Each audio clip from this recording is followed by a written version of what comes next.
Yaqinqi yillardan buyon Sharq Turkistondagi jazo lagerlari bilan birga assimilyatsiya va majburiy emgak siyosati qattiq yo'lga qo'yildi. Xitoy hokimiyati lager sirtidagi kishilarni ro'yi va jismoniy besimga uchirtib, ularni xalq orasida hashar deb ataladigan jismoniy xizmat qilishga majburladi.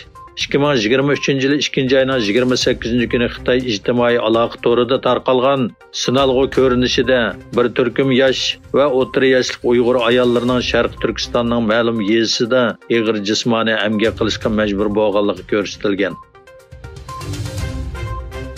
Merkezi İstanbul'a joylashgan xalqaro Sharq Turkiston tashkilotlar birligi hay'ati bir haftadan buyon davomlashayotgan Malayziya ziyorati jarayonida Malayziyadagi har qaysi siyosiy partiya va ommaviy tashkilotlar bilan ko'rishib, diplomatik munosabatlarni jiddiy kengaytirish natijasida Sharq Turkiston da'vosi uchun tarixiy bir qadam tashlangan. Tashkilotlar birligining ko'rsatgan tirishchanliklari natijasida Uyg'ur Malayziya munosabati tashkiloti rasmiy qurilgan bo'lib, 3 mart Malayziya poytaxti Kuala Lumpurda mazkur tashkilotning ochilish marosimi o'tkazilgan. Ochilish marosimiga Malayziyadagi ommaviy tashkilotlar, olimlar, akademiklar, axborot vakillari, hukumat vakillari, parlament a'zolari va siyosiy partiya vakillari ishtirok qilgan.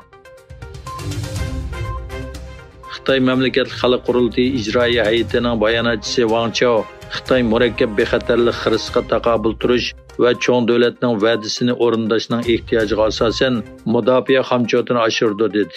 Wang Chao yana mundaq dedi: Mudofaa chiqimining eshishi ham murakkab bexatarlik xirisiga taqobil turishning ehtiyoji, ham cho'ng davlatning va'dasini o'rindashning ehtiyoji bilan munosabatlik. Türkiye raisi Recep Tayyip Erdoğan'ның imzosi bilan hukumat gazetida 2023 yil 4 mart e'lon qilingan qarorga asosan Turkiyaning Xitoy Xalq Cumhuriyatida turishliq bosh elchisi Abduqodir Emin Önen markazga qaytirib kelingan bo'lib, konsul ishlari bosh direktori Ismoil Hakki Musa Turkiyaning Xitoyda turishliq bosh elchiligiga tayinlangan. Ma'lum bo'lishicha, Tashqi ishlar ministrligida turli vazifalarni o'tagan Musa 2016 yili 11 noyabrdan 2021 yili 13 martgacha Turkiyaning Parijda turishliq bosh elchisi bo'lgan.